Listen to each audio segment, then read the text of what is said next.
Hello students, now today we are going to start a new chapter, that is cascading style sheet.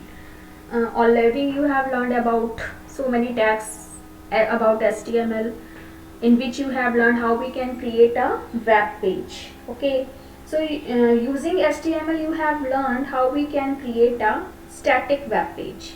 Static means होता है which does not make any change, which remains same. जैसे आप लोग normally जब किसी website पे जाते हैं तो बहुत सारी ऐसी वेबसाइट्स होती हैं जो एक ही जैसी होती हैं, which does not change frequently. Okay, जैसे आप CBSE की वेबसाइट्स पे जाते हो या आप गूगल पे कुछ सर्च कर रहे हो, नॉर्मली आप किसी भी ऐसी वेबसाइट पे जाते हो जिसमें सिर्फ आपको एक इन्फॉर्मेशन को एक्सेस करना है. But if you are talking about shopping websites, you are talking about e-reservation websites, so these websites have dynamic web pages जो यूजर की रिक्वायरमेंट के अकॉर्डिंग चेंज होते रहते हैं. With the help of HTML you have learned only static, in which you will not find any change. If multiple users are visiting that web page, it gives same information for all the users. लेकिन जो dynamic web pages होते हैं वो different users के according different types में web pages को present करते हैं. जैसे शॉपिंग है, तो जब एक ही टाइम पे बहुत सारे लोग शॉपिंग कर रहे होते हैं ऑनलाइन, तो what happen, it suppose you are looking for a particular colour design, at the same time the different user is demanding or requesting for a particular color and design, the choices are different. तो according to their requirement उनके web pages भी different होते हैं, वो change होते रहते हैं उनकी रिक्वायरमेंट के अकॉर्डिंग. ठीक है, तो in this chapter we will learn what is static web page, what is dynamic web page and how we can make a style list web page. आपने HTML में जो भी कुछ पढ़ा, ठीक है, उसमें आपने देखा कि आप कैसे वेब पेजेस की फॉर्मेटिंग कर सकते हो. Cascading style sheets are also like that, but इसमें कुछ डिफरेंट पैटर्न पे हम काम करेंगे. So let's see. In the previous chapters you have read and understood that the web pages are the building blocks of a website. Various elements like text, images, audio, video and links are embedded in these web pages. You have seen how you have inserted so many types of different files. आपने learn करा. You have learned how we can insert images, how we can insert audio files, video files, how we can apply links so that we can connect multiple web pages. You have also learned about HTML, which is a popular tool for developing web pages. Using HTML, web pages can be created quickly, but due to the static nature of web HTML, the pages are not very engaging and interactive. ठीक है, आपने HTML web use करके बहुत सारे web pages design किए, but क्या problem होती है, जो HTML वेब पेजेस होते हैं वो बहुत ज़्यादा इंटरेक्टिव नहीं होते हैं. मीन्स वो हमेशा सेम रहते हैं in all the situations. It does not change. ऐसा नहीं है, आप उसको बाद में चेंज कर सकते हो, बट जब आप चेंज करते हो then only, otherwise it remains same. In this chapter we will discuss and learn about DHTML. DHTML means होता है dynamic hyper text markup language, in which you will learn how can you make interactive web pages, which provides the developer with enhanced control over the web pages. You have felt कि जब हमने HTML पे काम किया था तो उसमें बहुत सारी ऐसी चीज़ें थी जिसपे हमारा कंट्रोल नहीं था. इफ़ यू रिमेंबर, हमने जब इमेज टैग पढ़ा था तो उसमें बहुत सारे बच्चों की क्वेरीज आई थी कि ma'am it's image is not floating, it is not properly inserting between the text as we saw in magazines और न्यूज़पेपर्स. तो इस तरह की जो फॉर्मेटिंग होती है, जो एक आप प्रॉपर फॉर्मेटिंग चाहते हो, that type of formatting is not possible with the help of HTML, but one can do with the help of DHTML. It is not only a language but a combination of several features which makes a web page dynamic. तो एक dynamic web page बनाने के लिए we have to learn a lot of things. HTML is not enough. But beyond your syllabus, आपके जो book का syllabus है, जो आपका सिलेबस है, तो beyond this scope we can't go. So we will not learn. But हाँ, हम CSS जरूर लर्न करेंगे. Before proceeding further, it is essential to understand the difference between a dynamic and static. क्या difference होता है? See, static means unchanged or constant, जो कभी भी change नहीं होता, हमेशा. means आप जब भी CBSE की वेबसाइट खोलोगे, अब जैसे आपको सिलेबस देखना है, तो जब आप सिलेबस ओपन करोगे, अगर कोई अपडेट होगा तभी वो दिखाई देगा, otherwise If that syllabus is accessed by millions of students, it remains same, वही सबको दिखेगा. ठीक है, ऐसा नहीं है कि आपको अगर आप क्लास 10th में कंप्यूटर का सिलेबस देख रहे हो तो वो दूसरे बच्चों को दूसरा दिखेगा. It's not like that. It will remain for same for all. In static web pages, the contents of the web page remain stationary. Stationary means unchanged. These web pages are loaded on the client's browser exactly in the same way as they are stored on the web server. Means to say, when these web pages are loaded on the server, it displays same on the web browser also. जैसा उसको load किया गया है बिल्कुल same, in the same way it will shown to the user. There will not be any change. A user can only read the information but cannot make any modification. अब जैसे CBSE की website से बहुत सारे web pages ऐसे होते हैं जिसमें सिर्फ आप इंफॉर्मेशन को देख सकते हो. You cannot make any changes. आप कुछ अपलोड नहीं कर सकते, ठीक है. But cannot make any modification. Static web pages are created using only the HTML. क्योंकि इन वेब पेजेस को हम कैसे बनाते हैं? Using HTML. ठीक है. अब डायनामिक वेब पेजेस क्या होते हैं? Dynamic means which keeps changing. तो उसको हम लर्न करेंगे. What is dynamic? See, a dynamic web pages is generated.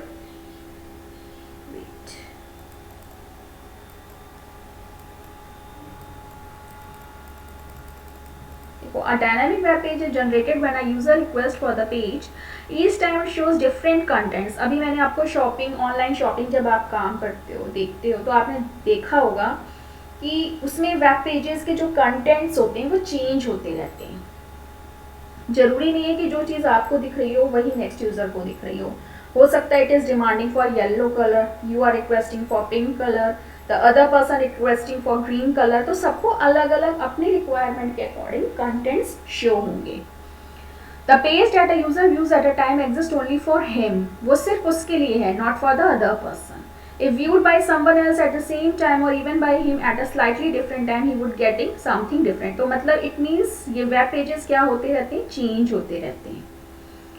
It's not like that कि अभी जो चीज़ हम देख रहे हैं हो सकता है वही चीज़ थोड़ी देर के बाद चेंज हो जाए. तो जिसमें चेंजेस होते रहते हैं according to the user requirement, उसको हम बोलते हैं dynamic. It is also called an interactive web page that is highly functional and ideal for developing large websites. The best example to understand dynamic web page is the online shopping. क्योंकि online shopping ही best example है. सबसे ज़्यादा जो dynamic web pages होते हैं वो उसी में होते हैं. उसमें हमेशा अपडेशंस भी होती रहती हैं और उनकी जो वेब पेजेस की डिमांड होती है वो यूज़र के अकॉर्डिंग डिस्प्ले करता है. The information displayed on the website is continuously updated according to the user's choices and latest trends and offers. Similarly, अब जैसे न्यूज़ वेबसाइट्स होती हैं जिनमें न्यूज़ बताई जाती है, उसमें भी आप देखोगे it frequently changes. It is also a dynamic website because the content needs to be always up to date. हमेशा उसमें क्या होता है? अपडेशन होती रहती है. Dynamic web pages can be created by using ASP, PHP, preprocessor XML कहते हैं, हाइपर टेक्स्ट प्रोसेसर, डायनामिक. तो इसमें इन तरह की स्क्रिप्ट्स का यूज होता है, not only HTML. So I hope अब आपको क्लियर हो गया होगा कि जो HTML होता है it can make only static web pages और जो DHTML होती है it help us to make dynamic web pages. Now see the next page. What is DHTML? Stands for Dynamic Hypertext Markup Language. Dynamic means which is not constant. It is not a language but instead is a combination of the web development technologies like static markup language, a client-side scripting language, styling language and document object module. ठीक है. It means DHTML learn करने के लिए आपको HTML पता होना चाहिए. You should know JavaScript, you should know CSS and you should know document object module. ठीक है. तो you should know these 4 combinations. These are not the languages. हम ये नहीं कह सकते कि ये लैंग्वेज हैं बट ये कुछ स्क्रिप्टिंग फीचर्स हैं, स्क्रिप्टिंग लैंग्वेजेस हैं.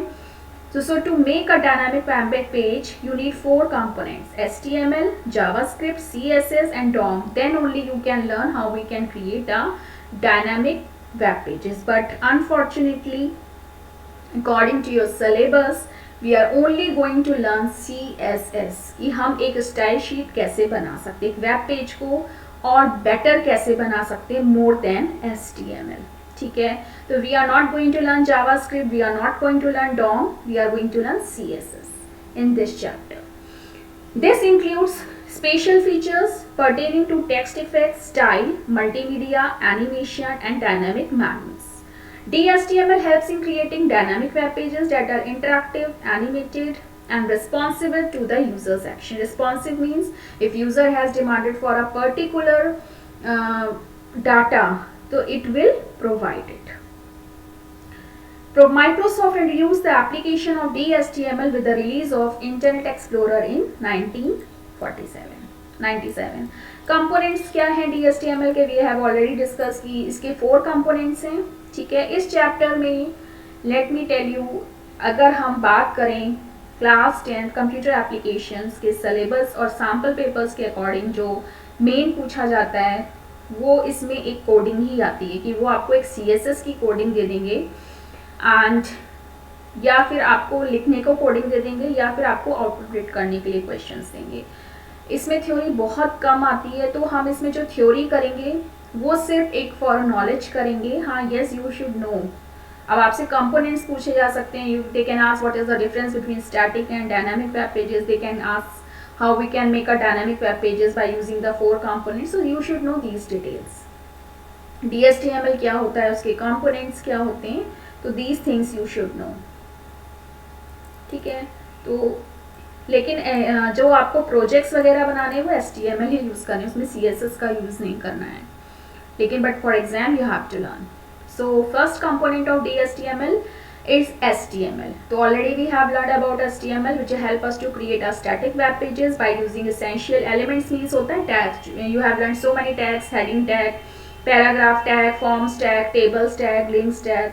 Second है cascading style sheets.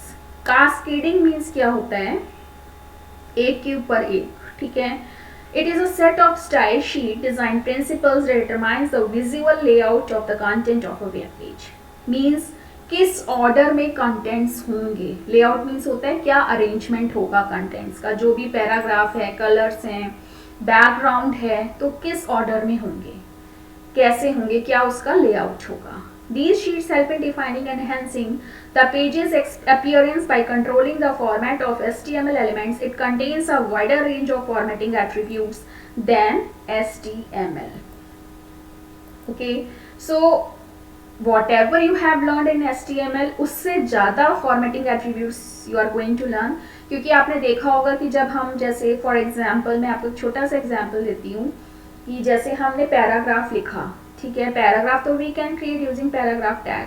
बट अगर आप पैराग्राफ पे बैकग्राउंड कलर अप्लाई करना चाहते हो या ठीक है, तो आप पूरे पेज पे तो आपने लर्न किया कि how we can apply the colour on the whole web page. But if you want to apply a background colour on a particular line, on a particular paragraph, या किसी पे आप बॉर्डर अप्लाई करना चाहते हो, these things we have not done in HTML.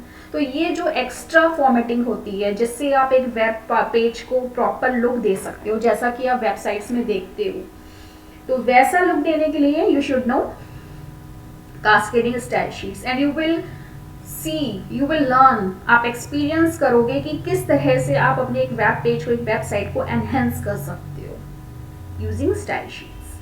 It contains a wider range of formatting attributes. Attributes means properties. Then HTML. It is like a template in word processing. जैसे आपने word processing files में देखा होगा, MS Word में बहुत सारी readymade files होती हैं, तो वो रेडीमेड फाइल्स में जो प्रॉपर्टीज होती हैं, जो कलर होता है, बैकग्राउंड, कई बार आप उसको नहीं बना पाते हो, तो इसीलिए उसमें टेम्पलेट्स दिए जाते हैं कि उनको यूज़ करके आप एक अच्छा सा डॉक्यूमेंट बना सको. तो उस तरह के टेम्पलेट्स आप CSS में क्रिएट कर सकते हो. But for website, using CSS you can set the font, color, background, positions आप डिसाइड कर सकते हो, margins you can decide, of various elements on a web page. CSS is easy to learn and understand. You do not need to write HTML tag attributes time and again. One thing more, ये बहुत ही easy है, it's not very complicated. Second thing is that जब आप CSS के through web pages बनाते हो तो आपको HTML के जो फॉन्ट, जो आपने एट्रीब्यूट्स लर्न करे थे, जैसे कलर है, अलाइन है, बहुत सारे एट्रीब्यूट्स हमने लर्न करें, तो आपको जब CSS यूज़ करते हो तो हमें HTML के एट्रीब्यूट्स यूज़ करने की ज़रूरत नहीं, सिर्फ हम टैग्स का यूज़ करते हैं, तो वो भी एक टाइम सेव हो जाता है, ठीक है। Now next the third thing which is the component of DHTML, that is scripting, ठीक है। This component of DHTML makes a web page dynamic. आप देखो, डायनामिक बनाने के लिए आपको जावास्क्रिप्ट लर्निंग करनी पड़ेगी, which is not in your syllabus. आपने देखा होगा कि जैसे आप फॉर्म फिल करते हो, उसको आपने सबमिट किया, वो आपको एक कंफर्मेशन बॉक्स भेजता है कि जो भी आपने इन्फॉर्मेशन फिल करी है दैट इज ओके और नॉट, या आप उसमें कुछ चेंजेस करने चाहते हो। तो इस तरह का जो इंटरेक्शन होता है that can only be done with the help of JavaScript, which is not possible with CSS also. It provides a way to interpret the user's actions and accordingly brings changes to a web page. For example, scripts can interpret the mouse actions की जैसे click किया या हम जब values enter करते हैं and respond to that action by using a set of predefined instructions. These things we can only do with the help of JavaScript. Although DHTML can communicate with several scripting languages, yet JavaScript is the standard language for creating cross-browser DHTML web pages. It uses various scripting techniques to detect the browser that the user is using and accordingly executes the code. So जब हम dynamic web pages like shopping websites या news वाली websites पे जब हम जो चीज़ें देखते हैं, जिससे हम इंटरेक्ट करते हैं, तो these type of things you will not do in CSS। तो हम बेसिकली इसमें CSS ही लर्न करने वाले हैं। जो फोर्थ कंपोनेंट है DHTML का, that is document object model. The document object model defines the logical structure of a web page. ये क्या करता है, इसका मेन पर्पस होता है, सपोज आपने एक HTML फाइल बना ली, आपने CSS फाइल बना ली, आपने जावास्क्रिप्ट यूज कर ली, अब उनको किस ऑर्डर में अरेंज करना है, HTML फाइल को कैसे रखना है, स्टाइल शीट फाइल को कैसे रखना है जो आप CSS कहते हो, और जावास्क्रिप्ट जो कि इन तीन फाइल्स को जो आपने बनाया है उसके ऑर्डर को कैसे अरेंज करना है, किस ऑर्डर में रखना है, सॉरी। तो वो चीज डिसाइड करता है डॉक्यूमेंट ऑब्जेक्ट मॉडल। इसका मेन पर्पस है लॉजिकल स्ट्रक्चर को डिफाइन करना। It enables a script to modify an HTML element and style sheet setting on the page. It is a way of categorizing and organizing every part of a web page. The basic structure, head section, body section कहाँ होगा, style sheets कहाँ होंगी. The W3 defines the DOM as a platform and language neutral interface that allows programs and scripts to dynamically access and update the content, structure and style of documents. तो इसमें आपको बहुत deep में नहीं जाना है, ओके। इनका main purpose होता है कि किस तरह से हम जब एक डायनामिक वेब पेज बनाते हैं तो उसको किस ऑर्डर में प्रेजेंट करना है, कैसे अपडेट करना है, कैसे उसकी स्टाइल को डायनामिकली एक्सेस करवाना है डिफरेंट यूजर्स की डिमांड के according, only this much, okay.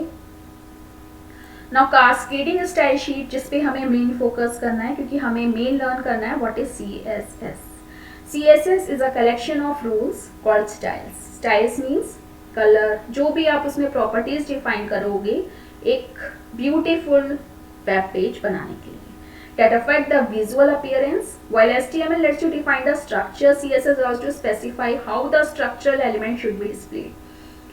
HTML actually basically हमें एक बेसिक स्ट्रक्चर तैयार करने में हेल्प करता है एक वेब पेज के, लेकिन अगर हमें उस वेब पेज को प्रॉपरली डिस्प्ले करना है तो उसके लिए हमें CSS की हेल्प लेनी पड़ती है. Earlier, HTML was used to structure web documents with a basic formatting like bold, italic, all that. With the increasing popularity of the internet, it became complex for the web designers to add formatting within HTML repeatedly for every single page. ठीक है, actually में problem क्या थी, HTML के through अगर हम एक single web page बना रहे तो it's not a big issue, it's not very complicated, it's not very lengthy. But if suppose I want to make one website and you know in one website there are millions of web pages, तो millions of web pages की coding अगर आप HTML से लिखते हो, you know it will be very difficult, very complicated and it can be very time consuming, ठीक है. But with the help of CSS, एक CSS फाइल अगर आप बना लेते हो और उसको सारे वेब पेजेस, अगर आपकी वेबसाइट में मिलियंस ऑफ वेब पेजेस हैं, उस फाइल को अगर आप उन मिलियंस ऑफ वेब पेजेस के साथ कनेक्ट कर देते हो एक CSS फाइल को, तो जो फॉर्मेटिंग आप करना चाहते हो वो सब पे ऑटोमेटिकली इम्प्लीमेंट हो जाती है, ठीक है. तो इससे आपका टाइम बहुत ज़्यादा सेव हो जाता है. तो वो मैं अभी आपको एक छोटा सा डेमो करके दिखाऊंगी कैसे, ठीक है। उसके बाद CSS was then introduced by the World Wide Web Consortium, ये आप ध्यान रखना, इसको इंट्रोड्यूस किया था वर्ल्ड वाइड वेब कंसोर्टियम ने to improve the presentation capabilities of web pages. The idea behind was to separate the structural content of web page from its layout. इसका main purpose क्या था, क्योंकि जब हम CSS बनाते तो उसमें हम 2 फाइल्स बनाते हैं, एक में HTML का जो एक में हमारी इंफॉर्मेशन होती है और एक CSS फाइल बनाते हैं जिसमें हमारी सिर्फ फॉर्मेटिंग की इंफॉर्मेशन, जो भी हम उसमें कलर स्टाइल लगाने जा रहे हैं वो CSS में होते हैं। और HTML की जो फाइल बनेगी उसमें सिर्फ हम टैग्स का यूज़ करेंगे, कोई एट्रीब्यूट यूज़ नहीं करेंगे। तो हमारी इंफॉर्मेशन अलग हो गई और फॉर्मेटिंग की फाइल अलग हो गई।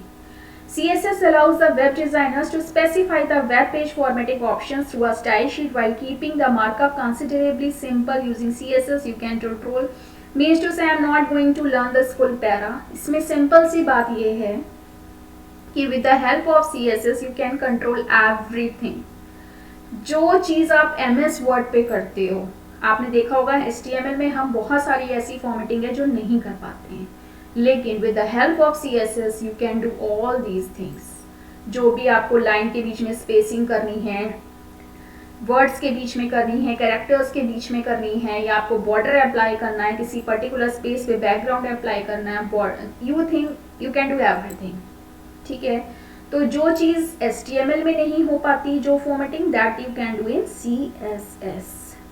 इन्होंने आपको एक छोटा सा डेमो दिया है, ये देखिए इन्होंने सिर्फ टैग्स यूज़ करे हैं, H1P, P का कोई टैग नहीं है। अब इन्होंने यहाँ पे CSS फाइल लगाई है, तो हम कुछ इसी तरह का करेंगे, वो मैं आपको बताऊंगी, ठीक है। अब आपका नेक्स्ट पेज है, what are the advantages of CSS? It saves time. Okay, I have told कि आपको एक सिंगल CSS फाइल बनानी है और आप उस एक सिंगल CSS फाइल को मल्टीपल वेब पेजेस से अटैच कर देते हो, तो it saves a lot of time. Pages download faster. CSS से अगर हम CSS यूज़ करके अगर हम HTML वेब पेजेस बनाते हैं तो it takes very less time to download. आपने देखा होगा आजकल जब हम वेबसाइट्स डाउनलोड करते हैं, वेबसाइट्स को एक्सेस करते हैं, तो it takes a little bit time, within a second जो हैवी वेबसाइट्स होती है वो भी ईजिली डाउनलोड हो जाती है just because of CSS। Easy maintenance, बहुत ईजी है। अब सपोज आपने सारे वेब पेजेस का कलर सपोज पिंक करना है, ऑल। अब एक तो तरीका है कि आप HTML की हर फाइल में जो body background colour is equal to pink लिखो। सेकेंड थिंग, CSS में आपको सिर्फ जाना है, वहां पे BG कलर पिंक कर देना है। वो एक चेंज करने पे आपके जितने भी वेब पेजेस उस CSS फाइल से कनेक्ट हैं उन सब का 1 सेकेंड में चेंज हो जाएगा। ओके, तो in this way it is very easy to maintain. Superior styles, it is much I have told CSS can help us to enhance the beauty of HTML documents. Multiple device compatibility, जो CSS files होती हैं वो किसी भी तरह की device पे easily download हो जाती हैं, चाहे वो आपका डेस्कटॉप हो, PDA हो, means personal digital assistant and cell phones. Global web standard, इसमें जो भी फ्लेक्सिबिलिटी है ये कंपेटेबल है। ओवरऑल वी कैन से कि आप इसको किसी भी हार्डवेयर सॉफ्टवेयर पे इजीली रन कर सकते हो and it is compatible.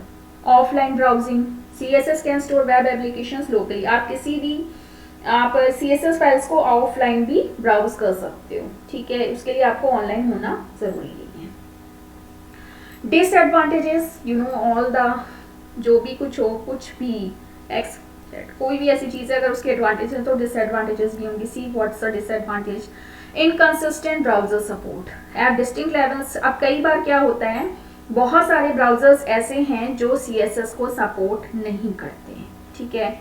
Means to से ये नहीं कि उस पर CSS फाइल नहीं चलेगी, CSS फाइल चलेगी, but it behave differently on different web browsers. कुछ चीज़ें आप किसी पे वो कलर, सपोज हम एक कलर का एग्जांपल ले लेते हैं, हो सकता है वो ग्रीन कलर जो आपने लिया है वो ग्रीन कलर हर ब्राउज़र पे अलग अलग तरह से डिस्प्ले हो, तो this type of thing can be there. Restricted backgrounds पर एलिमेंट, कुछ रिस्ट्रिक्शंस होते हैं बैकग्राउंड इमेजेस पे, वो आप नहीं स्पेसिफाई कर सकते।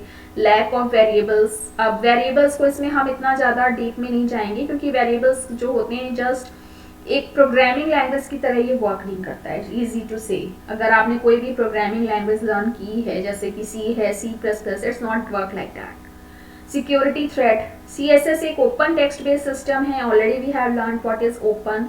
तो इस वेबसाइट को कोई भी इजीली एक्सेस कर सकता है और फॉर्मेटिंग को भी डिस्टर्ब कर सकता है। Vertical control limitation. Vertical limitations and column declaration may be problematic. For example, to center an element vertically, developers must write complicated style rules or write simple. It would be not be widely supported. अब vertical control limitation का भी मैंने आपको बताया कि अगर आप एक CSS फाइल में चेंज करते हो तो वो सारी CSS फाइल्स को, सारी HTML फाइल्स को चेंज कर दो, but sometimes it becomes very complicated. ठीक है, तो इस तरह से बहुत सारी प्रॉब्लम्स आ सकती हैं, क्योंकि अगर आपको सब पे पिंक कलर नहीं चाहिए तो फिर आपको सेलेक्टर्स का यूज करना पड़ेगा। बहुत सारी ऐसी छोटी छोटी प्रॉब्लम्स आती हैं जिनके लिए बहुत ही कॉम्प्लिकेटेड, कई बार हमारा स्टाइल शीट बहुत ज़्यादा कॉम्प्लिकेटेड हो जाता है, more than HTML। HTML is not complicated but CSS can be complicated. जैसे क्योंकि मैंने अभी आपको बताया कि आप CSS में अगर बैकग्राउंड कलर पिंक कर देते हो तो जितनी भी फाइल्स उससे कनेक्ट हैं वो सब पिंक में हो जाएंगी। लेकिन अगर सपोज उसमें से मुझे कुछ फाइल्स में पिंक कलर नहीं चाहिए तो बात क्या हुई, डिफरेंट हो गई, फिर हमें वहीं की वहीं प्रॉब्लम। तो उसके लिए हमें और स्टाइलिश, जो कॉम्प्लिकेटेड हम जिसको कहते हैं, ऐसा नहीं कि हो नहीं सकता, हो सकता है, उसके लिए भी बहुत सारे रूल्स हैं CSS में, लेकिन वो बहुत ज़्यादा कॉम्प्लिकेटेड हो जाता है। ठीक है, then what cascading implies, it means the hierarchical order in different style sheets, so arrange so that the latest style sheet takes precedence on the earlier ones। Hierarchical order का मतलब क्या है कि ये जिस ऑर्डर में आपने अरेंज किया है उसी ऑर्डर है, मतलब जो लेटेस्ट होगा वो पहले आ जाएगा।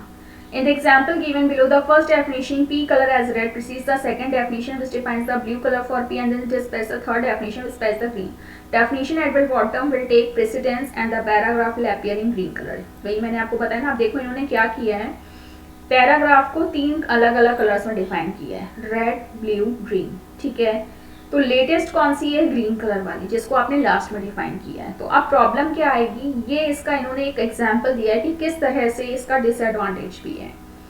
अब देखो 3 पैराग्राफ के कलर्स दिए हैं, तो जो ग्रीन कलर है जो लास्ट में आपने दिया है तो वही अप्लाई होगा, मीन्स जो लेटेस्ट प्रेसिडेंस होती है उसी को ये प्रायोरिटी देता है। तो अब रेड ब्लू नहीं होगा, अब क्या होगा, पैराग्राफ का कलर ग्रीन आएगा, चाहे वो कितने भी पैराग्राफ हों। तो इस तरह की प्रॉब्लम्स को सॉल्व करने के लिए सेलेक्टर्स होते हैं। ठीक है, और उन सेलेक्टर्स को फिर लर्न करना पड़ता है, तो इससे आपका CSS थोड़ा कॉम्प्लिकेटेड हो जाता है। अब देखो CSS का सिंटेक्स क्या है। CSS में प्रॉपर्टी होती है, वैल्यू होती है, डिक्लेरेशन होता है, सेलेक्टर होता है, रूल होता है। इसके लिए मैं आपको इसकी सिंटेक्स दिखा देती हूँ। देखो पहले आप लिखोगे टैग का नाम, HR आपने पढ़ा हुआ है, हॉरिजॉन्टल रूल के लिए होता है।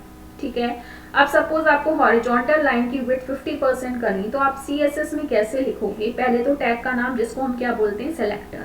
Selector is known as the name of the HTML element, फिर आप कर्ली ब्रैकेट्स लगाओगे। ठीक है, उसके अंदर आप प्रॉपर्टी का नाम लिखोगे जिसको हम CSS में एट्रीब्यूट्स कहते हैं। एट्रीब्यूट्स को ही हम प्रॉपर्टी बोलते हैं, तो विड्थ इज अ प्रॉपर्टी। फिर कोलन लगाया है, हम HTML में क्या लगाते हैं, इज इक्वल टू, इसमें क्या लगाएंगे, कोलन। ठीक है, देन वैल्यू। अब जो ये प्रॉपर्टी वैल्यू हमने कर्ली ब्रैकेट्स के अंदर लिखी, इसको हम बोलते हैं डिक्लेरेशन, C। HR क्या है, सेलेक्टर। प्रॉपर्टी और वैल्यू को मिला के जो बनता है, जो कर्ली ब्रैकेट्स के अंदर ने लिखा है, इट्स कॉल्ड डिक्लेरेशन। अब इस डिक्लेरेशन और सेलेक्टर को बना के ये क्या बन गया, रूल। तो ये रूल आपको बस पता होना चाहिए कि पहले आप लिखोगे सेलेक्टर का नाम जिसको हम कहते हैं टैग का नाम। ठीक है, फिर कर्ली ब्रैकेट्स के अंदर आप प्रॉपर्टी का नाम, वैल्यू के लिए आप डॉट लगाओगे और वैल्यू डिफाइन करोगे। प्रॉपर्टी और वैल्यू के कॉम्बिनेशन को हम डिक्लेरेशन बोलते हैं और सेलेक्टर और डिक्लेरेशन के कॉम्बिनेशन को हम रूल बोलते हैं। तो यही rules, the group we can also group the rules together is called rule sets. तो बस ये सिंगल सा रूल आपको पढ़ना है। ठीक है, तो ये बहुत कॉम्प्लिकेटेड नहीं है, ये मैं आपको बता दे रही हूँ, बहुत ही इजी है, क्योंकि आपकी बुक में कुछ चीज़ें एक्स्ट्रा दी हुई, क्योंकि एक प्राइवेट बुक है। ठीक है, देखो इन्होंने क्या किया है, अब एग्जाम्पल, इन्होंने 2 एलिमेंट पे, सपोज आपको हॉरिजॉन्टल लाइन और पैराग्राफ दोनों कलर ग्रीन कलर में चाहिए, तो दोनों एलिमेंट्स का नाम लिख दिया। ठीक है, ये सेलेक्टर हो गए, ये क्या है, प्रॉपर्टी, ये वैल्यू। तो आप ऐसे भी डिफाइन कर सकते हो। ठीक है, तो ये हम पढ़ेंगे। अब बेसिक सेलेक्टर्स नहीं करने हैं आपको, यूनिवर्सल सेलेक्टर नहीं पढ़ना, it is not in your syllabus, ठीक है, लीव इट, मैंने क्रॉस लगा रखा है। उसके बाद टाइप सेलेक्टर आपको पढ़ना है और हम सिर्फ यही सेलेक्टर पे काम करेंगे जिसमें आपको एक छोटी सी लाइन ऐड करनी होती है, वो ये है, style type is equal to text topic CSS। सिर्फ एक ये छोटी सी लाइन आपको अपनी HTML फाइल में ऐड करनी होगी और एक CSS फाइल बनानी है। सिर्फ हम टाइप सेलेक्टर पे ही काम करने वाले हैं, तो इसमें ये हम तभी पढ़ेंगे जब हम काम करें। क्लास सेलेक्टर आपके सिलेबस में नहीं है, leave it. ID selector is not in your syllabus, क्योंकि हम इतने सारे सेलेक्टर्स पे कोई, हम एक सिंपल सी CSS की कोडिंग सीखेंगे। अब अप्लाइंग CSS को अप्लाई करने के 3 वेज होते हैं, वो सिर्फ आपको नाम पता होना चाहिए। पहला होता है इनलाइन, इसमें आपको डिटेल में नहीं जाना है, ठीक है। You should only know how many types of methods are to apply CSS। तो पहला है इनलाइन, ठीक है, सेकेंड है इंटरनल एंड थर्ड है एक्सटर्नल। तो हमें इंटरनल और इनलाइन नहीं पढ़ना है, हमें सिर्फ एक्सटर्नल पढ़ना है, ठीक है। ये मैं अभी आपको दिखा देती हूँ। हमें जिस 3 स्टाइल्स हैं, inline, internal and external. Internal में क्या होता है कि HTML फाइल के अंदर ही आप CSS फाइल बनाते हो, ठीक है। इनलाइन में भी कुछ ऐसा ही होता है। एक्सटर्नल में क्या होता है कि हम 2 फाइल्स बनाएंगे, एक HTML और एक CSS, ठीक है। बस एक्सटर्नल में आपको 2 फाइल बनाना सीखना है, क्योंकि जो आपकी बोर्ड में कोडिंग आएगी वो एक्सटर्नल के अकॉर्डिंग ही है। तो हम एक्सटर्नल पे ही काम करेंगे, जिसमें आप एक प्रोफेशनल लुक वाला काम करोगे। जो एक प्रोफेशनल्स होते हैं उनको जो काम करना चाहिए, जिस तरह से वो वेबसाइट्स बनाते हैं, और जो लेस टाइम कंज्यूमिंग होती हैं, वो होती है एक्सटर्नल। तो इनको एक्सटर्नल इसलिए बोला जाता है क्योंकि इसमें हम CSS फाइल अलग बनाएंगे और HTML फाइल बनाएंगे अलग, उन दोनों को कनेक्ट करेंगे, ठीक है। उसके लिए हम नोटपैड पे ही CSS फाइल बनाएंगे, लाइक दिस, आप देख सकते हो, ठीक है। इस तरह की एक CSS फाइल बनाएंगे, जिसको .css से सेव करेंगे, एक HTML फाइल बनाएंगे और वहाँ पे इस CSS फाइल का एड्रेस दे देंगे। तो इट्स वेरी इजी, इसमें कोई बहुत ज़्यादा काम नहीं हम करेंगे, ठीक है, बहुत इजी है। तो जो मैंने आपको बताया है वो आपको नहीं करना है, ठीक है। तो इस तरह से हमें ये 3 एट्रीब्यूट्स लर्न करने हैं, href, rel और टाइप, ठीक है। ये देखिए, आपको इस तरह की एक लाइन ऐड करनी है HTML में, जैसे link rel is equal to style sheet, href is equal to text, जो भी आप फाइल का नाम दोगे, और एक ये लाइन आपको HTML फाइल ऐड में ऐड करनी है, ठीक है। तो वो मैं आपको करके दिखा देती हूँ। उसके लिए मैं आपको दिखाती हूँ कि मैंने एक HTML फाइल बना रखी है, ठीक है। एक सिंपल सी HTML फाइल बनाई है, ओपन विद, मैं इसको नोटपैड दिखाती हूँ, देखिए, HTML हेड टाइटल, ठीक है। इसमें मैंने एक हेडिंग बनाई है H1, इसका मैंने कोई भी एट्रीब्यूट यूज नहीं किया, और एक पैराग्राफ बनाया है, ठीक है। ये 2 चीज़ें बनाई है और मैंने इसको सेव किया है .html से, c.html, जिसमें आप देख सकते हो मैंने क्या किया है, इसको डेस्कटॉप पे सेव किया। ये एक HTML फाइल है, जैसे कि हम एक HTML नॉर्मल फाइल बनाते हैं, और इसमें मैंने सिर्फ 2 टैग्स यूज़ किए हैं, H1 और P, ठीक है। H1 is use to create a heading और P is use to character paragraph. लेकिन इसमें मैंने कोई भी कलर, कोई भी अलाइन एट्रीब्यूट, कुछ भी यूज़ नहीं किया है, ठीक है। अब हम एक सिंपल सी CSS फाइल बनाएंगे, जिसमें मैंने क्या लिखा, H1 लिखेंगे, ठीक है, कर्ली ब्रैकेट्स लगाएंगे। मैंने इसका कलर लिख दिया, ये तो एट्रीब्यूट है, प्रॉपर्टी है, वैल्यू के लिए हम डॉट लगाएंगे, और इसमें कोई भी क्योट्स जरूरत नहीं है, मैंने ग्रीन कलर दे दिया, ठीक है। मैं चाहती हूँ हेडिंग जो है ग्रीन कलर में आए, और जो पैराग्राफ है उसके लिए P टैग लिखेंगे, यहाँ पे कोई एंगल ब्रैकेट नहीं लगाना है, ठीक है। उसका कलर मैंने दे दिया ब्लू, ये अब जो पैराग्राफ है वो ब्लू कलर में आए और हेडिंग ग्रीन कलर में आए, और इसको मैं सेव कर देती हूँ। इसको मैंने सेव कर दिया d1.css। इसमें एक्सटेंशन का मेन ध्यान रखना, पहले तो आप फाइल नेम देंगे, फिर .css, ओके। दोनों को मैंने एक जगह ही करा है, यहीं पे डेस्कटॉप पे किया, जिससे मुझे फुल एड्रेस ना लिखना पड़े। अब जो मैंने ये C फाइल बनाई है ना, जो HTML वाली, इसमें मुझे एक लाइन ऐड करनी है, ठीक है। वो लाइन मैं कहाँ ऐड करूँगी, हेड के बाद, मतलब कि बॉडी से पहले। ये बहुत इंपॉर्टेंट है। क्या लिखूंगी, link rel is equal to, rel means होता है, ठीक है, रिलेटिव। क्या है इसका, स्टाइल शीट इसका नाम है। ये सिंटेक्स आपको लर्न करना पड़ेगा। ये हेड के बाद लिखते हैं, just before the body tag, sorry head tag के अंदर लिखेंगे, यानी कि ये जो हेड टैग है ना, इसको हम बाद में क्लोज करेंगे। स्टाइल शीट,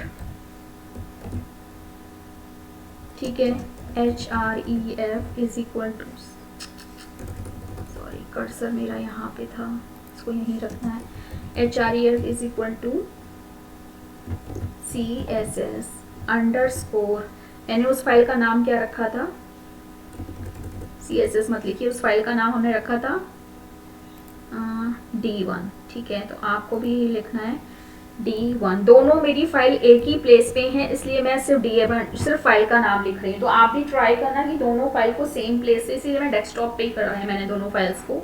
और एक लाइन और ऐड करनी है,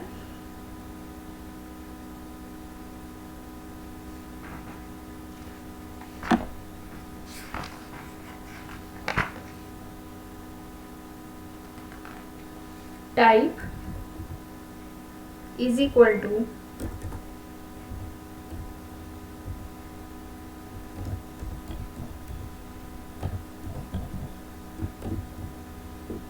और इसको टैग को आप बंद कर दो, और फिर उसके बाद बंद कर दो हेड टैग। ये बहुत इंपॉर्टेंट है, हेड टैग के अंदर ये लिखना है, ठीक है। देखो यहाँ हेड टैग ओपन हुआ है और फिर इसके बाद लो, तो link rel is equal to style sheet space href जो भी आपकी css फाइल है, type is equal to test oblique css head. अब आप इसको सेव कर दो। अब इसी html फाइल को आप ओपन करोगे, ये देखो आ गया, ठीक है। So in this way we can apply. अब आप कहोगे मैम इसका क्या फ़ायदा है, मेरे को तो 2 फाइल्स बनानी पड़ गई। मैं अभी आपको दिखाती हूँ इसका क्या फ़ायदा है। अब इस पे ना मैं एक बैकग्राउंड कलर लगाऊंगी, ठीक है। देखो मेरे पास 3 फाइल हैं, एक ये फ्रेम है, सॉरी इसको छोड़ दो। मेरे पास एक ए फाइल है जिसमें रेड कलर है, एक बी फाइल है जिसमें ग्रीन कलर है, और एक सी फाइल है जिसमें मेरे पास वाइट कलर है। अब मैं चाहती हूँ तीनों का बैकग्राउंड कलर येलो आए, ठीक है। तो मैं इस CSS फाइल में जाऊंगी और यहाँ पे मैं बैकग्राउंड कलर दे देती हूँ येलो, क्योंकि मुझे पेज का बैकग्राउंड देना है, इसलिए मैंने लिखा है बॉडी, ठीक है। इसमें हम बैकग्राउंड कलर लिखते हैं, not a BG colour, background, ठीक है। कलर लिखने की ज़रूरत, बैकग्राउंड का कलर देना तो हाइफन लगा के कलर लिखो, स्पेलिंग का ध्यान रखना। सपोज मुझे सबका येलो कलर देना है, ठीक है। अब मुझे एक छोटा सा काम करना पड़ेगा, तीनों फाइल के जाके मुझे, अब जैसे मैंने ए फाइल में, सी वाली फाइल में तो ये एड्रेस लिख रखा है, सॉरी सी वाली फाइल में जो मैंने यहाँ पे फाइल का एड्रेस, सेम लाइन मुझे उनमें भी ऐड करनी है, सेम सब में d1.css फाइल का एड्रेस दे दूंगी, क्योंकि इसमें मैंने येलो कलर डिफाइन कर रखा है। तो जो मेरी अभी ए वाली फाइल है, देखो इसका रेड कलर आ रहा है ना, अगर मैं इसमें CSS फाइल को ऐड कर दूँ, हेड के पहले करना है, ठीक है। यहाँ भी मैंने d1.css फाइल का पूरा एड्रेस दे दिया, ये पूरी लाइन ऐड कर दी। फिर ये जो B फाइल है, इसकी भी सब में मैंने सेम CSS फाइल का एड्रेस दे दिया, लेकिन हेड के पहले, क्लोजिंग टैग के पहले, ठीक है। B में भी दे दिया। अब देखिए इसका फ़ायदा क्या होगा, A का भी कलर येलो आ गया, B का कलर भी येलो आ गया, और ये जो मेरी C फाइल है इसका कलर भी येलो आ गया। तो ये इसका यूज़ है। ये देखो टाइम कंज्यूमिंग नहीं है ना, मैंने बस क्या किया, सारी फाइल्स में CSS फाइल का एड्रेस दे दिया, ये वाली da1.css, ठीक है। आप देख लो, link rel is equal to style sheet, href में आप CSS फाइल का जो भी नाम है, एड्रेस है, वो दोगे। टाइप में is equal to text oblique CSS, यही लिखना है। तो सिर्फ href में आपको ध्यान रखना है कि फाइल का एड्रेस क्या है, जो भी आपने CSS फाइल बनाई। और देखो किस तरह से सारी फाइल्स में। अब जैसे अगर मैं इसकी इसमें कोई अगर सपोज मैं यहाँ पे अगर कोई पैराग्राफ टैग यूज करती हूँ, जैसे मैंने यहाँ पे सपोज H1 दे दिया, ठीक है, और यहाँ पे क्लोज कर दिया। अब मैंने हेडिंग का कलर ग्रीन दिया था ना, तो ए वाली फाइल में भी अपने आप हेडिंग का कलर देखो क्या आएगा, ग्रीन आ गया ना, क्योंकि मैंने यहाँ CSS फाइल में हेडिंग का कलर ग्रीन दिया है। तो अब आप जो भी कुछ, अब जैसे ये B फाइल है, अगर मैं इसको खोल के इसके पैराग्राफ में कुछ लिखती हूँ, सपोज मैंने यहाँ पे पैराग्राफ टैग यूज किया, ठीक है, और पैराग्राफ टैग में मैंने आपको देखा है ब्लू कलर दिया हुआ है, तो इसमें अपने आप ऑटोमेटिकली ब्लू कलर आ जाएगा, जबकि मैंने इस फाइल में कोई भी ब्लू कलर डिफाइन नहीं किया है, लेकिन CSS फाइल को अटैच कर रखा है। ये देखिए पैराग्राफ का ब्लू कलर आ गया ना। तो इस तरह से this is the main benefit of CSS। तो ये बहुत ईजी है, आपको कुछ नहीं करना है, एक CSS फाइल बनानी है, बाहर टैग का नाम लिखना है, अंदर कर्ली ब्रैकेट के अंदर प्रॉपर्टी और फिर उसकी वैल्यू, ठीक है।